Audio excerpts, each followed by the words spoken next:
Would you say that today the political landscape in Nigeria is much darker and much bleaker from the point of view of your political activism as an opponent of President Tinubu and the APC? After all, the APC was re-elected and its power looks more entrenched than ever, and the Labour Party that you supported seems to be imploding. So first of all, for me, APC was not elected. APC, they rigged their way into office. That's my own opinion. Aisha Yesufu, that's my name. And I'm not putting water in my mouth when I say it. So that's on one part. In terms of the political space, it's not bleak, it's extremely bright. Governance, yes, it's bleak. It's been bleak for like over 8 years. We've been there over the time, like over a decade, and that's why we got to where we are today. But I can tell you something. In 2018, I think 2017, 2018, it took a lot to even tell Nigerians. We were doing the red card movement, and we were saying to Nigerians, look, there can be an option outside of APC and PDP, outside of the two main two main parties. And many people didn't believe. Many people, people thought we were crazy. We were going all around the country, speaking about this thing. Today, people have seen that it's not only an option, but it's doable and it can be done. And for me, that's a huge thing. In nation building takes it's very slow. So it's not something that, oh, you expect that, yes, you do this and then you get in there and that's it. No, it's very slow. I mean, there are a lot of setbacks. So as far as one must do, and this is something that I constantly do, is that you must continuously look at the little wins and take them. If I look at where we used to be, where young people didn't bother about politics, where a lot of citizens weren't bothered, people didn't even understand the relationship between governance and their lives. And I look at them like, politically, yes, we've gone a long way. But in terms of governance, of course, it's bleak. Because it has been there for over a decade, even when we're on the streets. Those are part of the things. Governance had gone, haywire. And today where we are, there's no government in Nigeria. That's one thing. There's no government. We're just on autopilot. We're just free-flowing. Yes, there's someone who claims he's the president of the Federal Republic of Nigeria. There's someone, but people are not feeling the impact of governance. It's not about you carrying the key, getting yourself sworn in and being at Aso Villa and being able to appoint ABCD. It's about what positive impact have you made in people's lives. If you've not made any positive impact in people's lives, come on, you can, how do they put it? It could be like paracetamol, but no fit be paracetamol. I forgot the other name, Shabia. No one do advert for somebody. But given all that, I mean, do you feel, given what you just said, do you feel lost in terms of what's next for you politically? Oh, absolutely not. I'm not lost. I know what for me, it's the next step. See, I am one person who, before I do something, I really think about it and I look at all the commitment that it's needed. And when I commit to something, I go on. I never, even as a child, even as a young person, I never focus on the result. What I focus on is on my effort. What am I doing?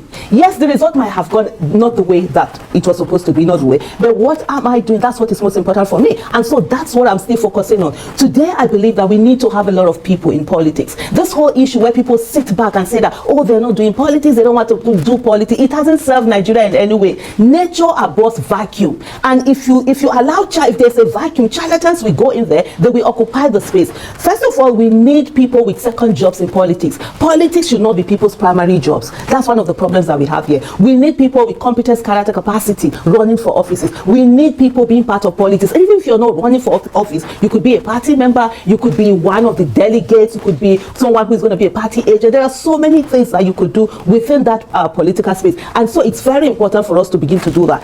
The legislative arm of government, I keep saying it, is the bedrock of democracy. The legislative arm of government is more powerful than the executive. The only thing is that the executive controls the pulse of the nation. So what are we doing to send people to the legislative arm of government? Today, election in Nigeria is very expensive. It's not about whether bribing or doing anything. Just doing the normal things you're supposed to do. Election is quite expensive. And not a lot of people have that money. Even if they have that money, you can't expect someone to bring their own personal money and use it to run for office. Then it's no longer politics. It's now business. When they get in there, they're going to get their monies back, and they're also going to get monies that they will use for the next election. So we as a people, we must put our monies where our votes are. We must begin to say to ourselves, what are we going to do? I've said this before. If 1 million Nigerians decide to give 1,000 naira every month, put it together in a common purse, we'll have 1 billion naira every month. 12 months, in a year that will be 12 billion. In 4 years, that will be 48 billion. 48 billion can help in putting the money needed for election to be able to send a substantial amount of people to the National Assembly and the state houses of assembly. These are the people that will make the laws. They make laws, they have oversight function, they ratify treaties. Even when there's appointment, they confirm appointment so that they will make laws that are pro-people, not laws that are just, for regime protection. That's a very interesting idea. And are you still an active member of the Labour Party? I've never been a member of the Labour Party. So I am a supporter of Mr.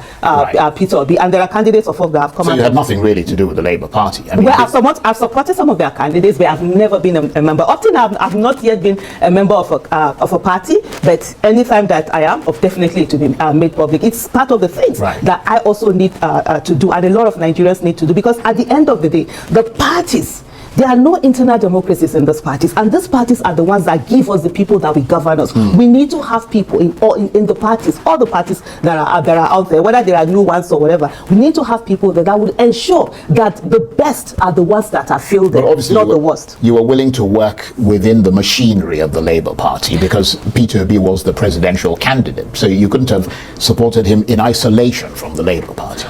So when you said I don't know whether it's really within the machinery, because I was his supporter, I worked with him, so I wasn't really in the machinery of but of course, because Peter Obi was running under Labour, yes, I did support Labour and other candidates whom I felt, their competence, they had the competence, character, capacity to lead. Like even the 2023 election in Enugu State, I supported Frank Weke Jr., who was running under APGA. For me, it's always been, I've always said it, I think in the last 5, 6, 7 years, I've always said that for me, it's more about candidates rather than the parties. Because at the end of the day, we need people that will really go in there and work. But what we've seen is that there's no incentive for the parties that we have right now for them to give us credible candidates. They would rather bring in candidates that they can control, candidates that they know corruption would be nothing to them. They'll be ready to partake in those with integrity, those that will not partake in the corruption and all of that. They usually don't bring them. And the way it is, because of the rigging that normally would happen, they just feel that the people are powerless. Initially, we used to have citizens not bothered about the election. They don't come out to vote. Of course, when citizens don't come out to vote, it makes it easy for them, to just declare, the people that vote them, they get declared as winners. But now that citizens are coming out, and they are coming out with rigging, we as citizens of the Federal Republic of Nigeria need to find a way to mitigate the rigging, to mitigate the violence, and ensure that the will of the people is what counts. It doesn't matter who the people vote for. It's democracy. Just allow the will. If the people decide that they're going to vote a stone, so be it. Let the stone be the person in charge. But I'm wondering who you blame for the crisis that's engulfed the Labour Party today, because obviously by extension, you had affiliations with the party, because someone has suggested that it is as a result of, or some people have suggested that it's as a result of infiltration from the ruling APC party. Others have suggested that without the active leadership of Peter Obi and the support of the likes of you, being in the Labour Party is like swimming in a river full of hungry crocodiles who call themselves politicians. I mean, I wonder what your thoughts are on that. Well, for me, so I'm trying to look at it and look at where it's all of that coming from. It's when they say infiltration, I mean, that's normal. Everybody infiltrates. It's part. You send some people who are loyal to you to certain parties or whatever. To disrupt things. Well, whether to disrupt or to have an ear on the ground and know what is happening and be able to spy on the other one. Sometimes these are some of the things, that happen. So that should not be a reason why anybody should say that's why, whether there are crisis or no crisis. But I think, and also when we look at people who always say Mr. Peter Obi should have taken charge of the party and done all of that. Do we really want democracy? If we want democracy, democracy have to start from parties, internal party democracy. What we are used to in Nigeria is the fact that there's one person who controls the machinery of the party, so hijacks the party, owns it, puts all the money out there, makes all the decisions, and that was what people are also expecting of Mr. Peter Obi. I was also on his case, and I was like, repeated, like I said, no, you need to. Then it dawned on me when we kept having our conversation, I'm like, okay, we are doing the same thing where we want a dictator to be in charge of the party and hold the party and make them by force be online rather than allowing democracy to happen. The thing is that Mr. Peter Obi is a member, he's a card-carrying member of Labour Party. He's not a member of the NWC, he's not a party official, so he's really just one person amongst other people there. So expecting that, oh, he's the one, expecting him to come and do that is the same kind of politics. Then by the time he gets there, just like we've seen in other places where one person will be the one to buy form for everybody, campaign, put whoever it is that he wants there and say, oh, people should vote for that person. I mean, that's not what we are looking for. So hopefully this is like a storming situation for Labour Party. Labour Party should understand that they were nowhere before Peter Obi came to the party and before Nigerians decided to support the party and Mr. Peter Obi. If they begin to feel like they want to chill with the big boys, you understand, they want to bang bang, in no time they will start running kitty kitty, they will start running kata kata. So it's better for them to understand that, you know, citizens want democracy. No, they just don't want to be affiliated to parties and just continue business as usual. They want to see a difference, and it is time for them also to begin to give that difference in terms of right from leadership, in terms of internal democracy, in terms of opening up and getting people. I mean, by now, the Labour Party should have at least nothing less than 15 million members. What's happening? They could have built on the built on it. Not instead of them thinking, they shouldn't think small. They should think big. They shouldn't think, oh, what is it as something like territory protection and all of that. That's not what it is about. It's about the bigger picture. It's about what is best for Nigeria. It's about who are the best hands that will do the work that needs to be done. Even you listening to this video, watching this video, or just watched the video, what do you think? How does it look to you? Does it look like there is a president in this country? Yes, there is a selected president by INEC and the judiciary, but is the president performing to the standard of a president, or what a president should do in a country like Nigeria? No, to me, no. 0%. Policies failure, bad policies everywhere. So it doesn't look to me there's a president in this country, because we're not feeling the impact of the government, rather than in a negative way. In a negative way, hardship. When you talk about hardship, you know there is a president that is not performing well. You talk about bad government, you know there is a president who is not competent. When you talk about food stuff, the prices of food stuff and services has gone up, not like before. You know there is a president who is not capable of ruling a nation. When you hear about insecurity, that reminds you, oh, there is a president, but it does not understand the system, how to rule a nation. That is how it is. So when you hear about people are rejoicing, like people should be rejoicing, oh boy, this government is good. Look at what this government has done.